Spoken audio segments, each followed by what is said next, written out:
안녕하세요. 전청입니다. 이번 시간은 이 절세를 위해서 캘리포니아의 비거주자가 되는 방법이라는 주제로 한번 다뤄보겠습니다.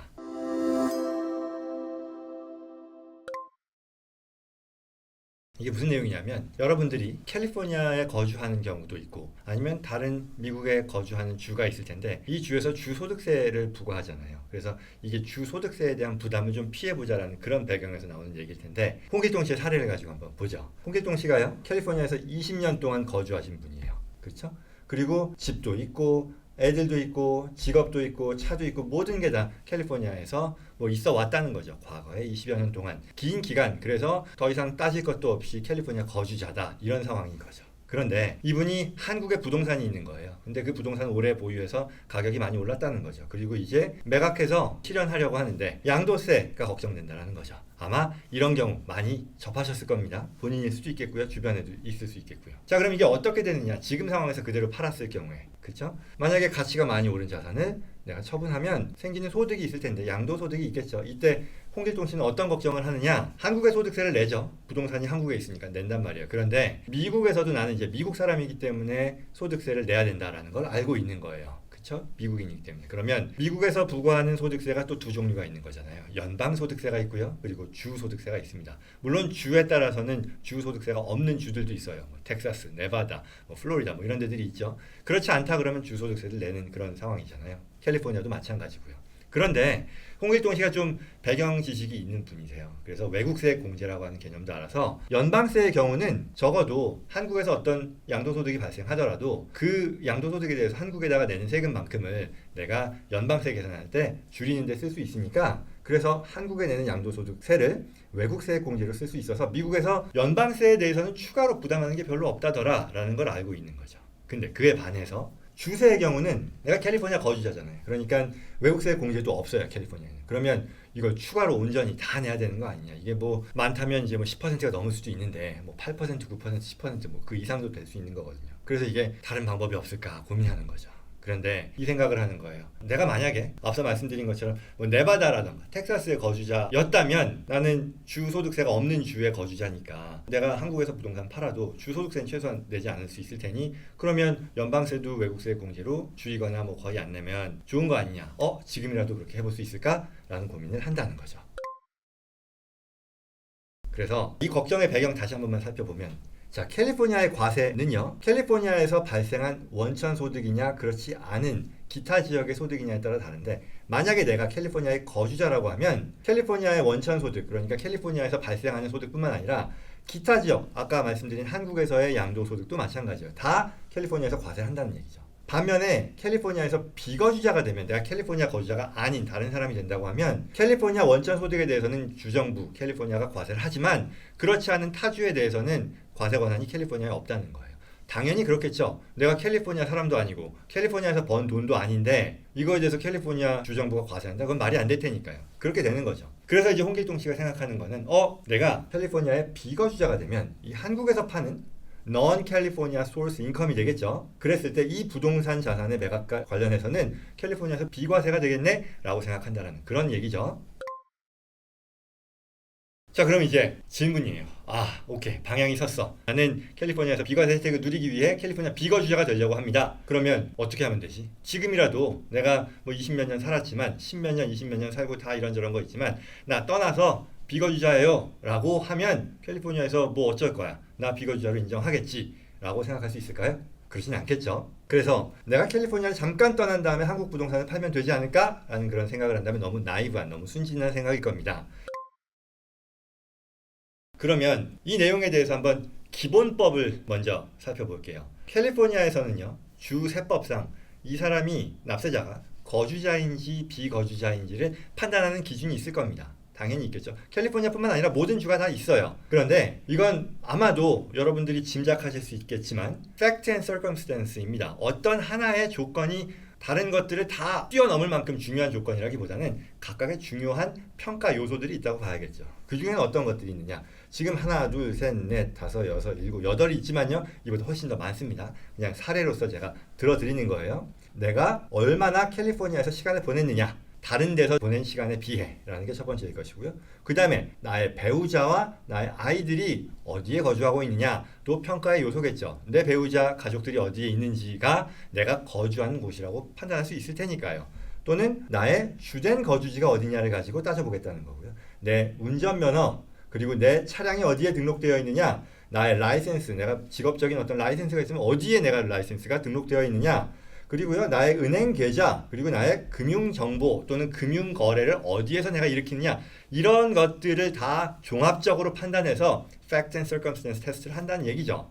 그래서 Fact and Circumstance 테스트를 하는 건데, 그러면 이걸 가지고요, 이와 같은 근거법을 가지고 홍길동 씨는 내가 비거주자가 되도록 만들어야 될 텐데, 그러면 주정부의 입장을 한번 볼까요? 캘리포니아 주정부의 입장이요. 이것도 역시 어려운 어떤 사안이 아니에요. 생각하실 수 있을 거예요. 유추해 볼 수 있을 거예요. 주정부는 어떨까요? 이런 홍길동 씨와 같은 생각을 하는 사람들이 많이 있다는 걸 알고 있을까요? 모를까요? 당연히 알겠죠. 따라서 뛰는 놈이 나는 놈입니다. 무슨 얘기냐? 납세자들은 이와 같은 상황을 맞닥뜨리면서 가장 본인에게 유리한 팩트를 만들기 위해 노력할 것이고요. 또한 주정부의 입장은 어떻게 해서든 이 사람이 거주자다라고 얘기할 수 있는 그런 근거를 확대해서 해석하려고 하는 그런 경향이 있을 겁니다. 결국 그 말은 싸우자가 되겠죠. 싸우자라는 말은 좀 뭐랄까 너무 단순화시킨 얘기긴 합니다만, 어쨌거나 이 팩트 앤 서컴스턴스를 가지고 하면 내가 유리한 팩트들을 많이 또 모으는 게 중요하지만 나에게 불리한 것도 어쩔 수 없이 있을 수 있겠고요. 그런 상황에서 어떤 불확실한 정성적인 퀄리테이티브한 그런 어떤 요소들을 가지고 평가할 수밖에 없게 된다는 그런 얘기죠. 그게 팩트 앤 서컴스턴스일 텐데요. 그런데 여기서 다른 거 없냐는 거죠. 이게 오늘의 주제일 텐데요. 이런 게 있습니다. 굉장히 반가운 소식일 텐데, 캘리포니아의 경우는 이런 뭐 내 거주지가 어디냐, 내 가족이 어디냐, 내 드라이버 라이센스가 어디냐, 뭐 등등등 이런 것들 다 안 따지고 이 규정들만 지키면 주정부는 당신 거주자라고 안 할게요 라고 하는 게 있다는 거예요. 그게 뭐냐? Safe Harbor 규정이라고 하는 겁니다. Safe Harbor가 뭐냐라는 건데요. 방금 말씀드렸어요. Fact and Circumstance로 따져야 되는데 이와 같은 정성적인 평가는 너무 불확실성을 없앨 수 없는 그런 상황이 될 테니 이런 거 다 필요 없이 요거 지키면 주정부도 뭐라고 얘기 안 할게. 너 비거주자라는 거 우리가 묻지도 따지지도 않고 인정해 줄게 라고 하는 그런 내용이 되겠습니다. 자, 그럼 그 내용이 뭔지 한번 보죠. 자, 네 가지 요소가 있는데요. 이것만 지키면 캘리포니아 비거주자, 세법상 비거주자로 인정해 주겠다라는 그런 규정인데요. 첫 번째, 고용계약으로 인해 캘리포니아를 떠나는 거여야 돼요. 그리고 546일 이상 캘리포니아를 벗어나 있을 것으로 합리적으로 예상이 돼야 된다는 거죠. 546일 1년 반이겠죠. 그리고 해당 기간 중에 연 20만 불 이상 인텐저블 인컴이 없어야 하고, 이와 같은 이동이 세금 회피 목적의 이동이 아니어야 한다는 그런 네 가지 요건을 충족해야 됩니다. 자, 그럼 이게 무슨 내용인지 좀 더 구체적으로 보면요. 첫 번째로 이 고용계약이라는 건 뭐냐면요. 내가 타주 또는 타국의 고용의 이유로, 고용의 사유로서 내가 취직이 되는 거죠. 스카웃이 되는 거죠. 해서 가게 되는 거고요. 그와 같은 계약이 있어야 된다는 것이고, 그리고 546일 이상 비울 것으로 합리적으로 예상된다. 합리적으로 예상된다는 건 무슨 얘기일까요? 내가 예를 들어 1년짜리 단기 어떤 고용계약이에요. 그러면 될까요? 안 될까요? 안 되겠죠. 그런데 만약에 내가 2년짜리, 3년짜리 장기 계약이면 된다는 얘기죠. 또는 내가 어떤 만기를 두지 않고 취직이 돼서 하는 건 어떨까요? 되겠죠. 그렇게 볼 수 있는 거죠. 그와 같은 조건을 충족하는 것이 가장 중요하다라는 거죠. 그러면 여기서 이제 궁금한 사람들이 몇 가지 있을 거예요. 1년 반, 내가 앞서 뭐 여러 가지 요소들 중에 배우자들 같이 안 갈 수도 있잖아요. 내 가족들 여기 둘 수 있잖아요. 내 집 안 팔고 갈 수 있잖아요. 내 차량 드라이버 라이센스 다 리보크하지 않고 갈 수 있잖아요. 그랬을 때 내가 분명히 또 하나는 여기 가끔 올 수도 있단 말이죠. 그럼 그 546일이라는 기간 동안에 캘리포니아에 오는 것은 안 되느냐? 궁금할 수 있는데요. 그건 아니고요. 연 45일 이내 방문하는 것은 괜찮습니다. 그리고요, 내가 앞서 말씀드린 그와 같은 조건들에 따라 이동을 했을 때 내 배우자가 같이 가면 배우자도 이와 같은 혜택을 누릴 수 있느냐, 이와 같은 어떤 세이프 하버 규정을 주장할 수 있느냐, 답은 예스입니다. 그렇게 되면 결국 홍길동 씨가 연중에 예를 들어 뭐 2022년 9월 중순이죠. 중순에 내가 고용계약에 따라 타국으로 가요. 타주로 가요. 그랬을 때 홍길동 씨는 2022년 1월부터 9월 15일 떠날 때까지는 거주자이고요. 캘리포니아 거주자. 떠난 이후부터는 비거주자. 결국은 이 전체 2022년에 대해서는 Part Year Resident라고 불리게 되고요. 비거주자가 된 이후부터에 대해서는 캘리포니아 원천 소득에 대해서만 캘리포니아 정부는 과세 권한을 갖게 된다라고 합니다. 그래서 홍길동 씨의 경우요. 다시 한번 보면 한국 또는 타주의 고용계약에 따라 떠나고요. 그리고 1년 반 이상 그 해당 지역에 거주할 것으로 합리적으로 예상되는 경우 1년짜리 고용계약 안 된다고 했어요. 고용의 만기가 없거나 그 만기의 기간이 이 546일 이상이어야 된다라고 말씀드렸습니다. 자, 그러면 이와 같은 조건이 충족이 되면 홍길동 씨는요. 한국 부동산 아까 많이 값이 올라서 팔려고 한 부동산이요. 그거 팔아도 캘리포니아에서 과세 안 된다라는 거죠. 그 이후에 이동한 이후에 말하는 거죠. 왜? 비거주자니까요. 세이프 하버 규정을 충족하니까요. 그러나 중요한 거예요. 세 번째, 네 번째 조건이 있었죠. 가장 중요한 부분들일 텐데 세금 회피의 목적이 아니어야 합니다. 말하자면 기계적인 조건은 만족시키지만 그럼에도 내가 9월 15일 날 떠났는데 9월 16일, 9월 17일 이거 팔고 하는 거는 그다지 바람직하지는 않을 거다라는 얘기죠. 그리고 또 중요한 거는요. 주식 안 됩니다. 앞서 인텐저블 인컴이라고 말씀드렸잖아요. 그거는 인텐저블 에셋으로부터 나오는 소득을 말하니까요. 뭐 캐피탈 게인 중에 주식 매각, 뭐 배당 또는 뭐 이자, 로열티 이런 것들의 소득이 20만 불 이상이면 안 됩니다. 따라서 내가 주식을 큰 금액의 어떤 그 양도 차익을 보고 매각할 경우라면 이와 같은 세이프 하버를 그대로 활용할 수는 없어요. 그래서 이 경우에는 다른 어떤 조건들이 있는데 그 내용은요. 좀 훨씬 더 수준이 어드밴스되어 있는 그런 내용이기 때문에 이 영상에서 다루기는 어려울 것이고요. 별도로 이 세이프 하버 외에 다른 조건들을 찾아보셔야 된다는 점 말씀드립니다. 그러나 부동산은 됩니다. 그리고 중요한 것 서두르지는 않아야겠다. 왜? 세금 회피, 텍스 어보이던스의 목적이 아니라는 것을 우리는 항상 대비해 놔야 되기 때문입니다.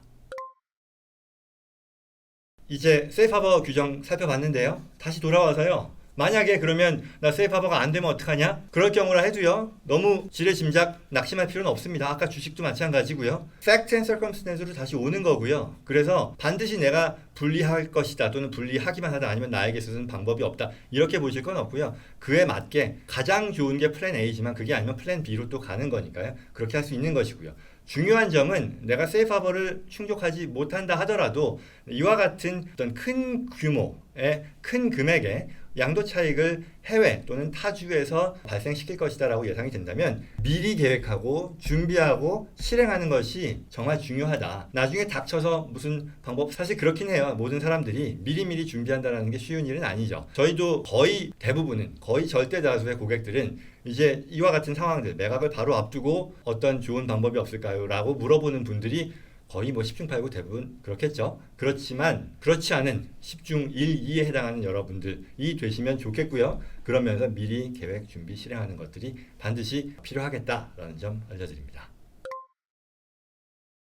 마지막으로요. 지금 제가 캘리포니아의 비거주자가 되는 어떤 세이프 하버 규정을 말씀드렸는데요. 타주에도 있습니다. 타주에도 이런 규정들이 있는지 본인이 거주하는 주에서도 이런 것들이 있는지 도와주시는 텍사스 어드바이저 확인하실 필요 있겠고요. 예를 들어 뉴욕 같은 경우도 그런 게 있습니다. 뉴욕은 대신에 이제 타주가 아니라 외국인 경우에만 해당이 되거든요. 비슷해요. 546일이 아니라 548일 뭐 이렇게 하는데 해외에 나갔을 때 방금 말씀드린 캘리포니아 비슷한 성격의 이 세이프 하버 규정이 있습니다. 또 타주에도 또 있으니까요. 그런 부분들 확인해 보시면 좋겠습니다. 이상 오늘 이 캘리포니아 비거주자가 되는 세이프 하버 규정에 대해서 살펴봤습니다. 도움이 되었길 바라고요. 저는 다음 시간에 뵙겠습니다. 고맙습니다.